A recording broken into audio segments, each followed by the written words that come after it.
Bapak Dr. Haji Moh Abdul Kholik Hasan, MED. Kepada Bapak Kholik kami persilakan.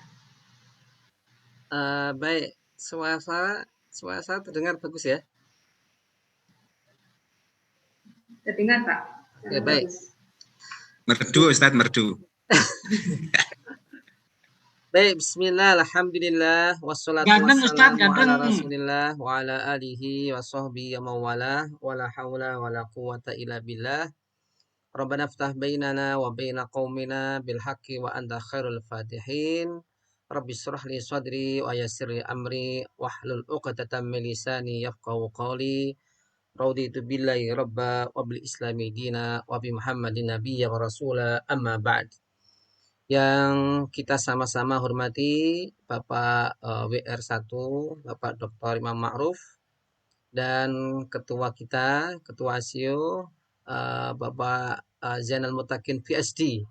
Ini harusnya yang lebih kompeten ngisi acara ini tuh beliau nih, karena beliau ini mewakili Amerika ini. Ya kan lagi rame sekarang Amerika gitu loh.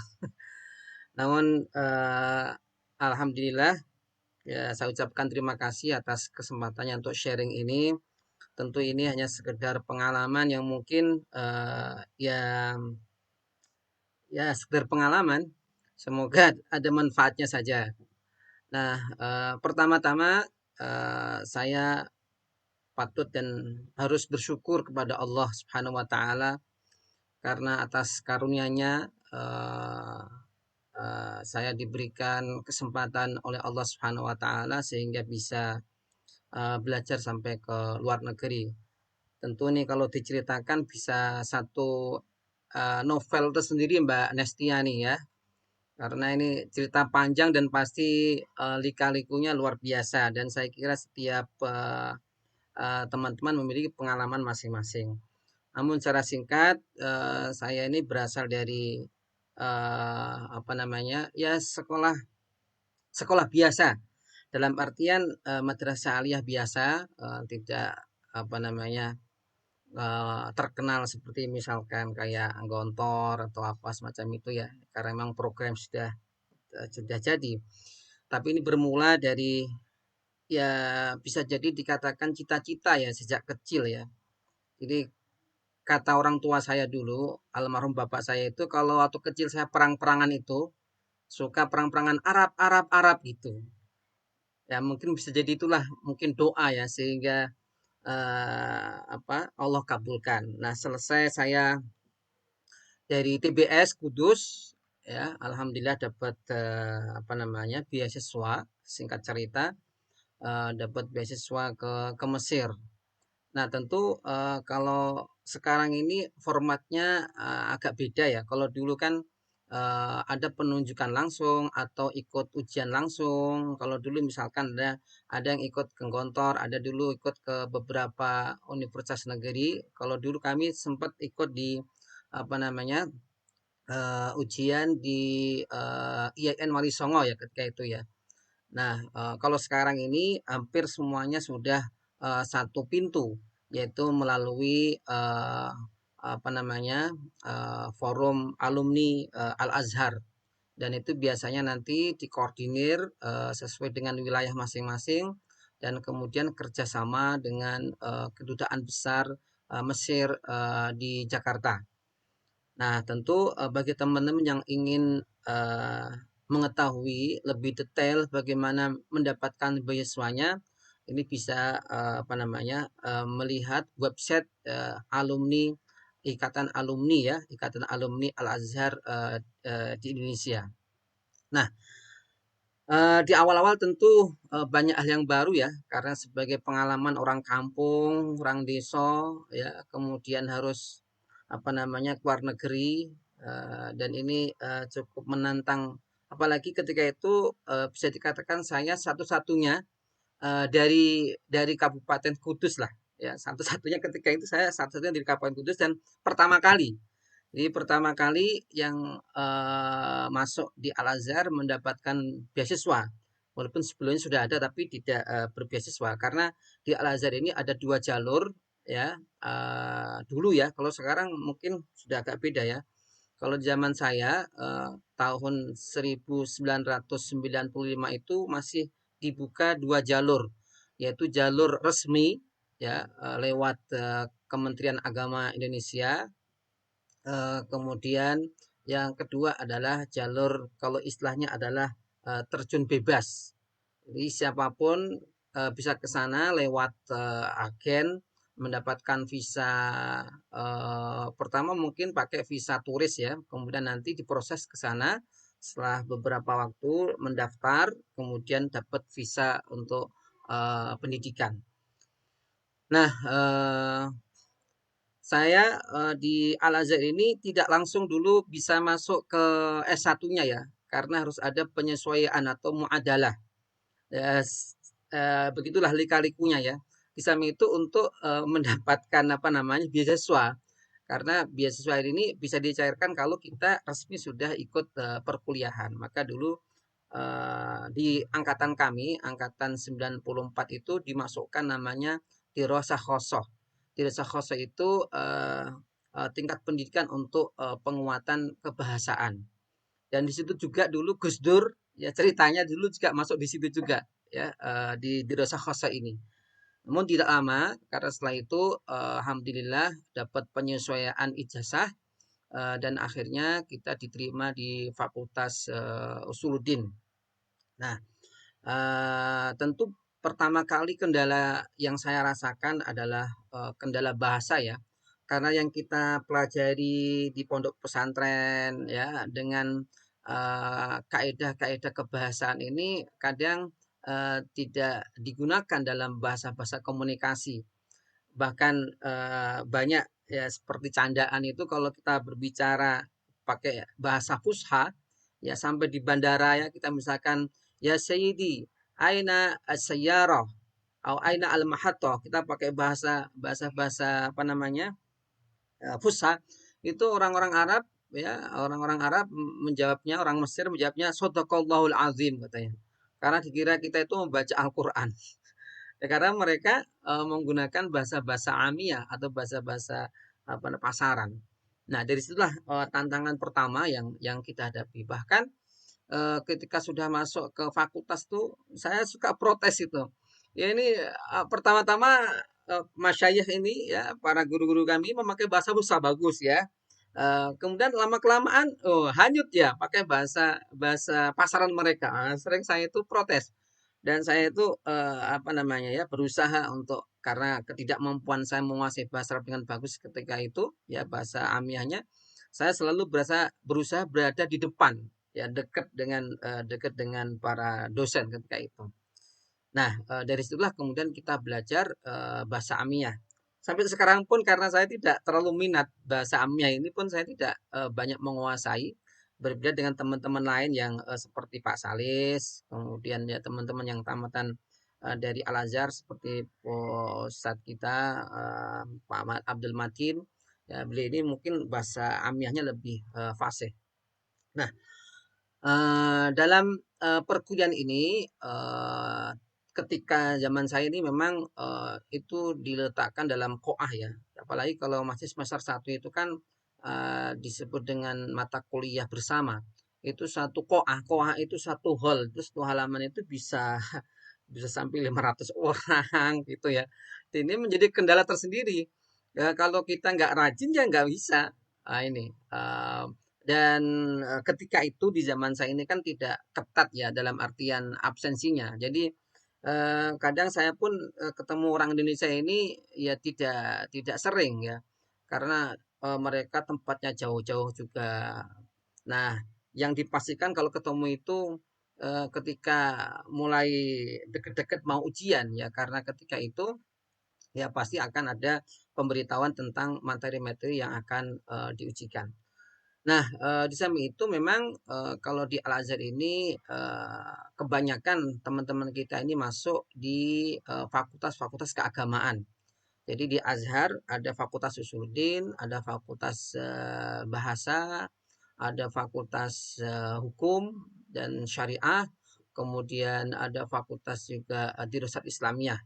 Nah, di samping itu ya beberapa waktu sekarang ini sudah dibuka. Kalau zaman saya dulu masih sangat jarang sekali orang bisa masuk fakultas umum seperti tarbiyah, kedokteran, fisika, masih jarang sekali.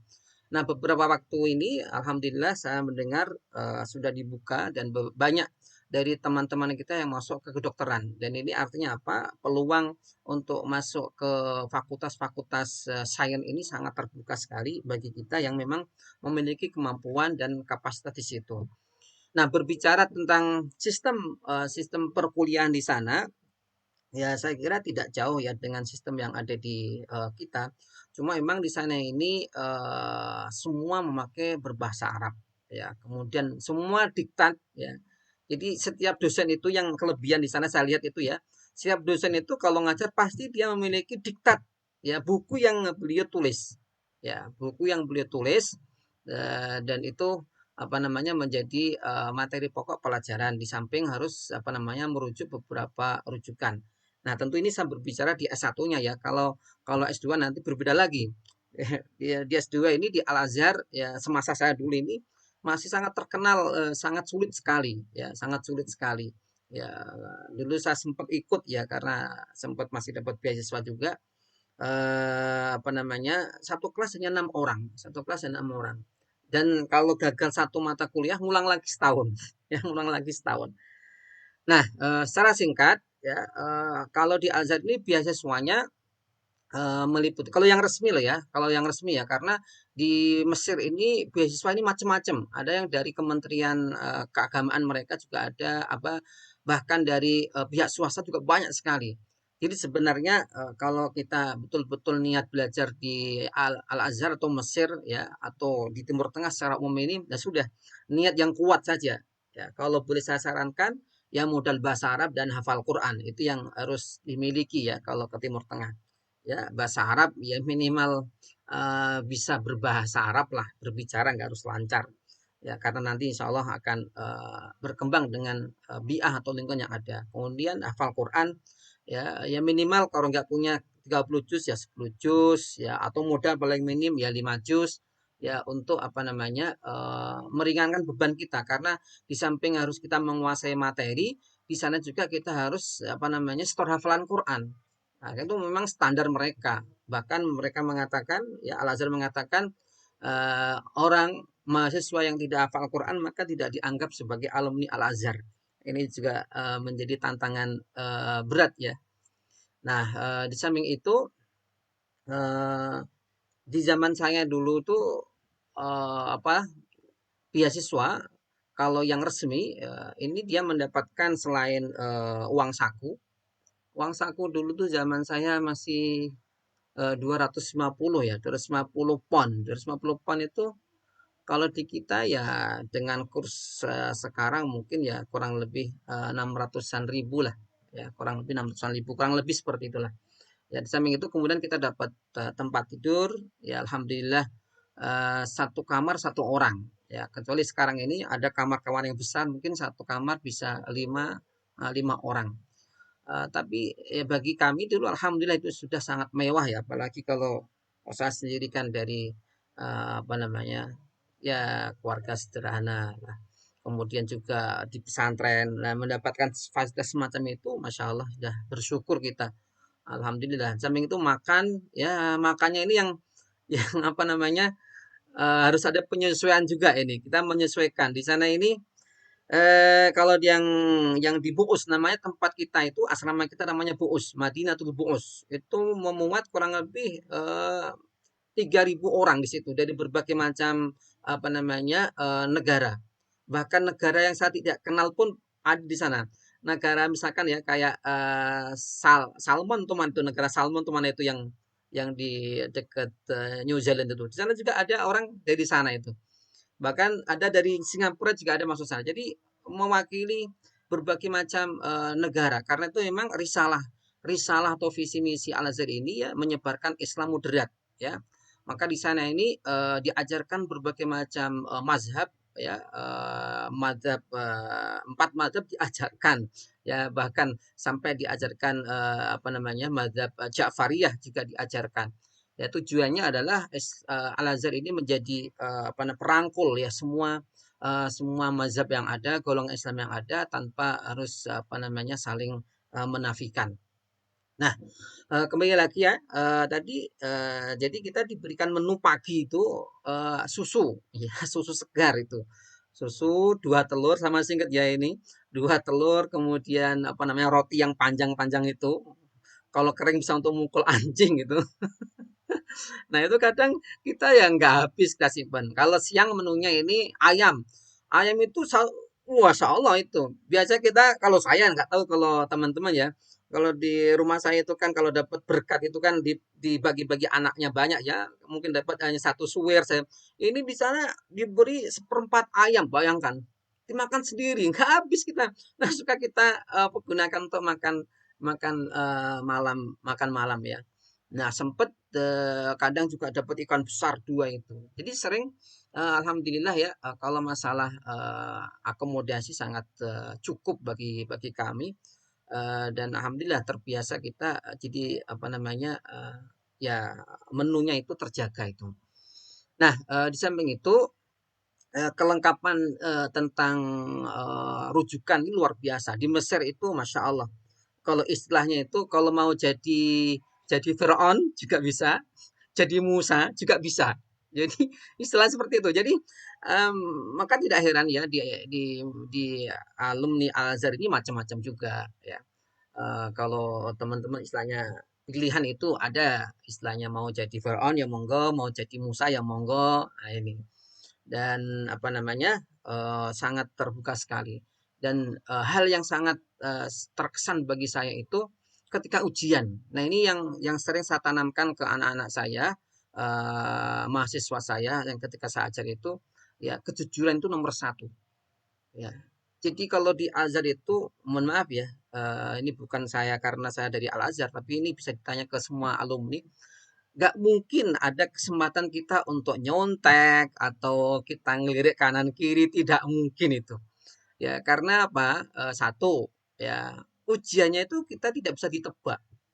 Ya, maka misalkan ya satu satu buku itu ya harus betul-betul dibaca dari awal sampai akhir. Ya mohon maaf ya ini sekedar cerita ya. Sering saya untuk memotivasi anak-anak itu satu buku misalkan 200 halaman ya. Itu dibaca dari mulai judul halaman depan sampai khotimah di akhir. Karena kita nggak tahu yang keluar yang mana kadang itu. Terkadang unik ditanya untuk ngetes anak ini sering hadir atau enggak itu ditanya siapa ustadz kamu yang ngajar. Jadi kadang itu kita itu apa namanya ya kaget gitu loh. Di awal-awal tuh masya Allah bisa dikatakan stres ya. Apalagi di zaman saya di awal itu ujian itu Mbak Nestina ya itu hanya sekali saja. Jadi apa namanya setahun itu ujiannya sekali. Betul, saya rasakan masya Allah sampai kadang saya belajar itu di atas pohon untuk menghindari supaya nggak ngantuk itu. Ya, maka jarang saya itu belajar kok di kamar itu pasti ngantuk itu.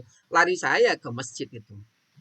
Nah, kemudian juga, apa namanya, baru setelah itu tahun, 98 ya, kurang lebih itu kemudian dibuat semesteran ya, 6 bulan sekali ada ujian. Nah, itu agak ringan lah sekarang ini. Bahkan konon sekarang ini yang masuk S2, S3, apa namanya, bisa dikatakan lebih mudah dibanding di zaman saya dulu. Nah, ala kulli hal, bagi teman-teman yang tertarik untuk belajar di Azhar ini, menurut saya luar biasa ya, mengajarkan Islam secara penuh, kemudian terbuka, kemudian juga kita diajarkan untuk saling menghormati, kemudian diajarkan kita moderasi. Ini adalah modal kita bagaimana mengembangkan Islam sekarang ini. Nah, setelah itu ringkas cerita, saya ngambil S2-nya tadi sempat di Al Azhar ya. Mbak Nestiani nanti kalau udah habis diberitahu ya waktunya ya. Oke, waktunya kurang 3 menit, Pak. Ya, memang pasnya ini kalau saya ceritakan itu saya harus nulis novel, Mbak. Ya. Nah, ringkas cerita lah ya. Kemudian saya S2-nya di Al Azhar juga, namun karena tadi ada kendala-kendala itu, kemudian saya mengambil S2 di Sudan. Nah, ini perbandingannya sangat jauh sekali ya. Sampai-sampai teman-teman ada teman Mesir itu ngomong ke saya gitu. Ya Hasan, anta takhruj minal jannah ilan nar katanya. Hasan kamu keluar dari surga menuju ke neraka katanya. Karena menunjukkan kondisi Sudan ini ya jauh sekali bandingannya. dalam artian sisi kehidupannya lebih sulit. Sana hanya 2 musim, musim panas dan panas sekali, ya. Kalau di Mesir kan masih ada 4 musim itu. Ya, kalau di Sudan hanya 2 musim, musim panas dan panas sekali. Tetapi secara pendidikan, karena memang dulunya itu cabang daripada Al-Azhar, maka secara kualitas ya terkontrol. Bahkan ya, kalau kita cek ya secara internasional itu beberapa universitas di Azhar itu ternyata tingkatan dunianya itu lebih tinggi daripada beberapa UIN kita. Ya, ternyata mereka secara standar internasionalnya diakui. Dan saya ngambil di Ummu Darman. Di Ummu Darman ini secara umum kalau dari Indonesia ini ada 2 jalur ya. Jalur resmi dari pemerintahan Indonesia lewat kerjasama kedutaan Sudan. Kemudian kalau yang jalur nggak resmi seperti saya ini datang ke sana, daftar, kemudian setelah itu baru ngurus beasiswa. Ya, mengajukan ke rektornya. Nah, dulu saya dapatnya namanya beasiswa SPP saja, ya tidak dapat tempat tinggal. Akhirnya tinggal di mana? Di masjid, Mbak, saya. Ya, jadi marbot lah, tukang bersih-bersih lah. Yang penting ya bisa hidup untuk menyambung belajar di S2 di Sudan. Namun banyak hikmah, di situlah saya belajar tentang bagaimana ya kemandirian di situ. Nah, samping itu alhamdulillah setelah itu dapat beasiswa lagi. Nah, ini mungkin keberkahannya di masjid ya. Dapat beasiswa di Liga Arab. Nah, ini di Liga Arab ini saya dapat tempat tinggal, kemudian uang uang uang living cost atau disebut ya uang saku lah gitu. Tapi konsumsi masak sendiri ya. Nah, ini biasanya juga gitu dibuka jalur lewat kedutaan besar Sudan, tetapi ada syaratnya minimal mohon maaf harus berprestasi. Ya, sekali lagi qadarullah fadal Allah saya ketika di Azhar itu kan dapat nilai jajidan sehingga bisa daftar masuk ujian, alhamdulillah diterima. Nah, dari situ nih kalau mau susah payahnya ya. Jadi hasil daripada beasiswa itu saya gunakan untuk bayarin ya sebagian untuk bayarin yang di Ummu Darman. Jadi hampir berbarengan, Mbak. Saya selesai S2 tafsir itu 2004, kemudian selesai S2 pengajaran bahasa Arab, ya spesialis pengajaran bahasa Arab itu 2005 selesai. Nah, sebelum selesai itu saya alhamdulillah ya hanya Allah lah, fadl Allah semuanya ini, bukan karena saya hebat, bukan karena saya pintar. Kalau orang pintar lebih banyak daripada saya. Ya, saya dapat beasiswa lagi dari Kementerian Pendidikan Tinggi Sudan, dapat beasiswa S3 saya.